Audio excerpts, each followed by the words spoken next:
Moin Moin, hallo und herzlich willkommen zu einem neuen Video hier auf meinem Kanal. Und heute gibt es hier eine Runde Shakes and Fidget. Ja, wie ihr sehen könnt, stehen wir mit meinem Main schon wieder hier ganz easy in den Top 10. Wir haben uns wieder zurückgespielt an die Spitze. Ja, es hat jetzt gar nicht lange gedauert irgendwie. Es ging jetzt automatisch, dass wir jetzt relativ schnell Ränge climben konnten. Und dann sind wir wieder in unserem gewohnten Umfeld in den Top 3, wo wir uns dann normalerweise auch befinden. Und ja, aber da kommt es jetzt für mich persönlich nicht unbedingt so drauf an, wo wir jetzt hier in der Ehrenhalle stehen. Das ergibt sich irgendwann von selbst, wenn man die gewissen Skillpunkte dafür erreicht hat. Ansonsten habe ich nämlich jetzt was anderes erreicht. Und zwar sind wir jetzt endlich full equipped, was auch die Begleiter anbelangt. Ja? Ich hatte mich ja, seitdem das Toiletten-Update rausgekommen ist, einmal komplett neu equipped, sowohl auf dem Main als auch meine Begleiter, und hatte dort halt eben überall Steine gesammelt, und die habe ich bis jetzt habe ich gebraucht, um überall orange Edelsteine reinzusetzen, die halt eben auch groß sind. Ja, also große orange Edelsteine. Vorher hat es bisher nicht geklappt gehabt. Und ich habe mir die auch nicht geskippt irgendwo in der Zwischenzeit oder so, sondern ich habe wirklich darauf gewartet, dass wir die, ja, Free-to-Play, sag ich mal, aus der Mine bekommen, ohne jetzt großartig da rein zu skippen und die jetzt irgendwie, ja, auf Teufel komm raus, so schnell wie möglich zu bekommen. Das war es mir nicht wert. Und ich wollte ja bis dahin, eigentlich wollte ich schon früher damit fertig sein, damit wir uns rechtzeitig in den Dungeons weiter fortbewegen können. So, ne? Ich wollte eigentlich die Dungeon Master Trophäe auch mit der Schattenwelt so ein bisschen kombinieren, dass wir ja da auch ein paar Gegner klatschen. Es hat auch jetzt am Ende des Tages der Sandsturm dafür gereicht, deswegen ist halb so wild, aber trotzdem wollte ich jetzt mal gucken, wie stehen unsere Chancen jetzt hier in der Schattenwelt, wenn wir jetzt endlich full equipped mit den Begleitern auch rumlaufen. Ja, ich meine, ich weiß nicht, wir haben uns hier neues Equipment geholt, das, ja, ist so, sagen wir mal so 1050 von der Aura her. Ja, alles so im 1050er Bereich, als wir das gemacht haben. Und wir haben jetzt schon wieder eine 1109er Aura, also das ist auch schon wieder komplett outdated hier alles. Ne? Dadurch, dass wir halt selbst leveln und noch die Klo-Aura so fleißig mit aufleveln, geht das relativ fix. Deswegen will ich mich auch nicht neu equippen, bevor wir das Ding hier maxed out haben, weil man sieht ja, wie schnell solche Sachen wieder outdated sind, und dann könnte man sich die ganze Zeit hier neu equippen. Deswegen halte ich da den Ball flach und werde erstmal abwarten, bis wir hier soweit durch sind mit der Aura. Ja, aber wie sieht es denn nun aus in der Schattenwelt? Ich habe einmal in SF-Tools das durchgelesen und habe mir mal die Chancen ausrechnen lassen, wie es hier momentan gerade so in der Schattenwelt aussieht auf meinem Main, jetzt mit den neuen Steinen.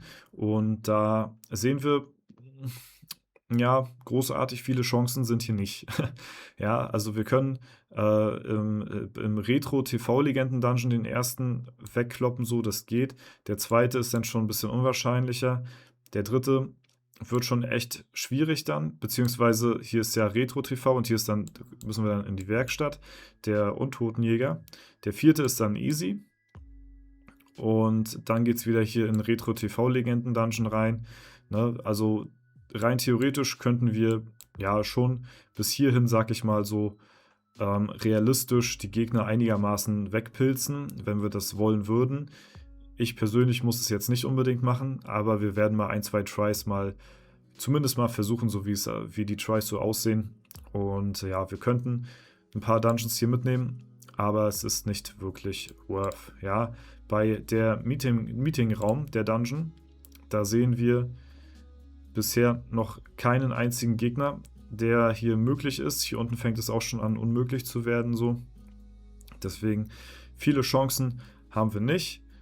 Gegen den Retro-TV-Dungeon, also gegen den Gegner jetzt, haben wir im Moment die meisten Chancen. Gegen den postapokalyptischen Patchwork-Familie, ich weiß nicht, ob wir gegen die auch gefightet haben, als wir für den Pokal gegangen sind. Auf jeden Fall hatten wir bei einem Gegner wirklich hohe Crit. Oh mein Gott, was? First try? Was ist das denn, hä? Okay. Ja, das Ich müsste öfter mal Dungeon-Videos machen, ja. Dann hat man ja auch mal hier wirklich... Okay, das ist krass. Ich wollte gerade sagen, gegen einen Gegner hatten wir hier einen richtig geilen Try, als wir im Sandsturm gekämpft haben, sind wir auch kurzzeitig hier reingegangen und da haben wir so teilweise so 6, 7 Milliarden Crit-Treffer rausgehauen gegen solche Gegner, die nicht viel Damage machen, aber viel Leben haben. Und ja, das ist natürlich jetzt hier, ne? Ja, damit habe ich natürlich jetzt nicht so gerechnet. Der ist ja easy gewesen. First Try einfach 0,4er oder so, was das war. Alter Schwede. Aber da hat natürlich auch dann die Kunigunde gut reingeklatscht hier, ne? Den müssen wir uns auf jeden Fall mal anschauen. Oder war es Marquardt? Hat Marquardt hier einen aufgespielt? Oder wie? 5 Milliarden einfach mal so, okay. Jetzt gucken wir mal. Kunigunde. Einmal ausgewichen. Zweimal. Dreimal. 4-mal, 5, 6, 7, 8. Okay, 8-mal. Es geht sogar noch. Also 8-mal ist natürlich schon viel, aber wir haben auch schon mit der Kunigunde weit über ja, 10, 12, 15 Mal ausgewichen, Gegner besiegen können. Okay, das ist krass. Also damit habe ich jetzt selbst nicht gerechnet, dass wir hier überhaupt einen Gegner in der Folge legen. Da bin ich jetzt gar nicht von ausgegangen. Also jetzt ist hier auch mein komplettes Konzept hier über den Haufen geworfen. Also jetzt gucken wir mal hier rein. Ja, schauen wir mal hier. Also wenn der jetzt auch First Try ist, dann fresse ich einen Besen. Also das ist ja krass. Ja gut, also das ist nice. Also wenn ich hier einen Gegner besiegen sollte, dann werde ich euch den sowieso mal präsentieren, weil das wirklich, ja, hatte ich ja öfter schon mal erwähnt, auf meinem Main ist es schon was Besonderes, sag ich mal, so einen Dungeon-Gegner zu besiegen, weil das halt wirklich gerade in der Schattenwelt sehr schwer ist, sag ich mal, die Gegner hier zu besiegen und deswegen, ja, kommt es halt nicht so häufig vor. Im Sandsturm geht's, aber in der Schattenwelt ist halt wirklich schon ein Wunder, wenn man mal hier einen so besiegt zwischendurch. Deswegen will ich euch die auf jeden Fall auch nicht vorenthalten. Gerade so auf dem Main, wenn wir hier wirklich schöne Crit-Treffer dabei haben, das macht richtig Spaß nachher. Wenn wir hier wirklich so 5, 6, 7 Milliarden Crits rausballern, wenn der Kampf sich ein bisschen aufstaffelt so, das ist auch schon wieder ein guter Try hier, dann macht es richtig Spaß auch zuzuschauen. Kann natürlich auch belastend sein, wenn gar nichts kommt. Okay, Marquardt hat hier jetzt gut vorgelegt. Mal gucken, Kunigunde könnte jetzt hier potenziell ein bisschen Schaden noch machen, wenn die ein paar Mal crittet und ausweicht. Okay, so wird es nichts. Ja, da muss jeder mitspielen. Und dann haben wir hier auch die Chancen am Start. Wieder ein guter Try, aber der macht halt auch sehr viel Damage. Ne? 5,3 Milliarden Crits hier rausgehauen. Wir haben halt auch eine schöne Waffe mit einer hohen Spanne, die mittlerweile auch schon wieder outdated ist. Habe ich noch eine alte, ja, okay, das ist eine 105 Durchschnittsschaden haben wir hier drauf schon plus und das ist eine 1095er Waffe. Wie gesagt, wir können momentan 1109, können wir schon finden wieder. Deswegen ist sie auch schon nicht mehr ganz so brandaktuell. Ja, warte mal, wenn wir jetzt theoretisch, ne, den hier jetzt, den nächsten legen hier, ne, vergesslicher Racheengel, ich wollte gerade Rachel aus irgendeinem Grund sagen, Racheengel, dann ist der nächste eigentlich fast free, ne? Aber ich meine, wir haben hier halt einen Kundi und der andere Gegner in dem anderen Dungeon ist auch ein Kundi und der Kundi im anderen Dungeon ist wahrscheinlich noch ein bisschen leichter. Alter, das war aber auch ein guter Try hier gewesen, holy shit. Also das ist irgendwie mein Dungeon, habe ich das Gefühl. Also da kommen, ich weiß nicht, also hier haben wir irgendwie mehr Glück als in dem anderen. Ja, gucken wir uns mal ein paar Fights an, beziehungsweise von meinem Main, wenn die Grundlage gut ist, sag ich mal, wenn wir über die Hälfte sind, bis zur Kunigunde, wenn die uns bis zur Hälfte katapultiert, dann können wir uns die Tries anschauen. Vorher macht es eigentlich keinen Sinn, also so eine Tries brauchen wir uns gar nicht anschauen hier. Ja, aber das ist natürlich, ja, natürlich krasse Tries heute schon hier wieder dabei gewesen. Holy shit, hätte ich nicht gedacht, dass wir hier so eine guten Versuche sehen heute. Das live im Video, muss man sich mal vorstellen. Normalerweise habe ich da nie Glück bei sowas. Okay, ja, das ist schwierig. Also, wir haben hier zwei Kundis, das beides natürlich nicht so geil. 730 hier. Das, ich muss mal die Statpunkte vergleichen, einfach mal. Achso, ich wollte jetzt eigentlich ein Bild machen, aber dann müsste ich das hier wegmachen. Ja, ich meine, wir wissen ja jetzt, wie die Chancen aussehen, ne?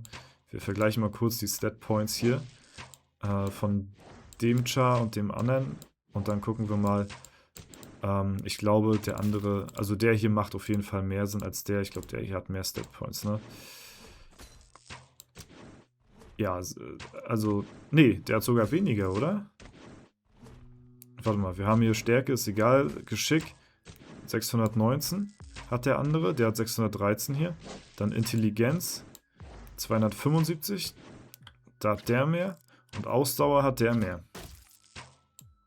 Ja, also der andere hat ein bisschen mehr Damage, aber nicht viel. Der hier hat auf jeden Fall mehr Ausdauer als der andere. Ja, ich sage ehrlich, ist eigentlich fast egal, wo wir reingehen. Oh, das ist ein guter Try wieder. Am Ende brauchen wir eh die High-End-Crits, ansonsten wird das hier eh nichts. Und ja, es kommt manchmal auf ein paar Stat-Points auch an.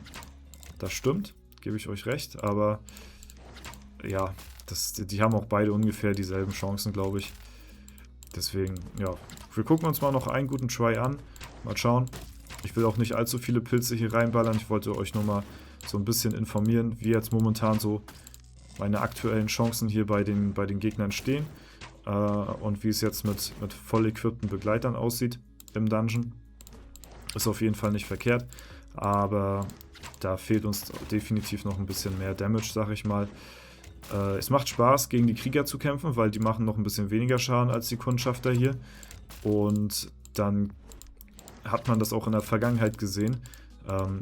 Wenn die Krieger nicht reinkritten sollten gegen mich, also gegen meinen Mage hier, dann kann ich so bestimmt so 3-4 Treffer vielleicht überleben.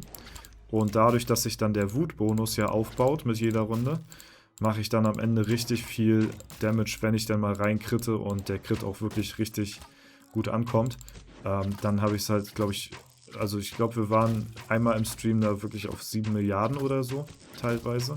Und das macht dann schon wirklich Spaß mit dem Magier, so, ne? Gerade im Late Game, da so diese krassen Crits rauszuhauen und so, das macht schon Spaß. Deswegen, ich feiere auch mehr so eine PvE-Waffe als eine PvP, weil dadurch, ja, du bist zwar nicht so konstant in der Ehrenhalle, aber du hast halt auch richtig Spaß hier in den Dungeons dann mal ab und zu und siehst halt auch mal wirklich krasse Crit-Treffer. Und wenn du immer nur mit derselben Spanne crittest, dann wirst du halt nie irgendwo mal überverhältnismäßig viel Damage raushauen, bist dafür aber halt eben sehr konstant im Damage. So, ne? Ja, man kann sich natürlich auch 2 Waffen holen, aber das ist relativ teuer. Wenn ich mir überlege, ich habe hier knapp 10 Millionen Kristalle alleine in die Waffe gepackt. Wenn ich davon jetzt nochmal, ist schon ziemlich teuer. Ja, ist schon sehr teuer. Aber wir haben ja auch gerade Ressourcen-Events, sehe ich, ne? Also von daher doppelte Ressourcen. Da können wir eigentlich das Ding auch mal gleich zerlegen, würde ich sagen, ne?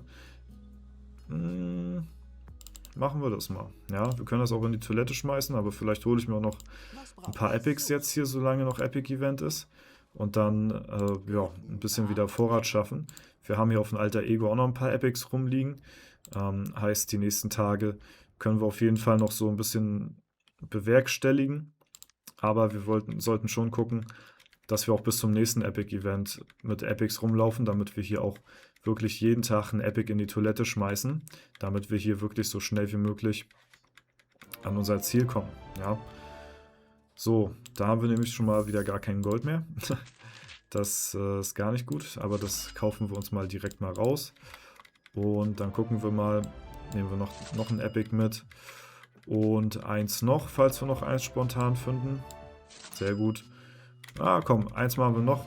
Gut, das ging relativ flott. Sehr schön. Und ja, dann ist es das erstmal soweit wieder gewesen für die heutige Folge. Ja, so sieht es hier momentan bei mir in den Dungeons aus. Es ist Potenzial da, nur jetzt noch nicht. Ja, aber wir sind einen Gegner weitergekommen, was mich wirklich sehr, sehr freut. Ansonsten soll es das soweit von dem Video gewesen sein. Wenn es euch gefallen hat, lasst gerne eine Bewertung, Kommentar dazu da. Ansonsten wünsche ich euch noch einen super schönen Tag. Vielen Dank fürs Zuschauen. Haut rein und bis zum nächsten Mal.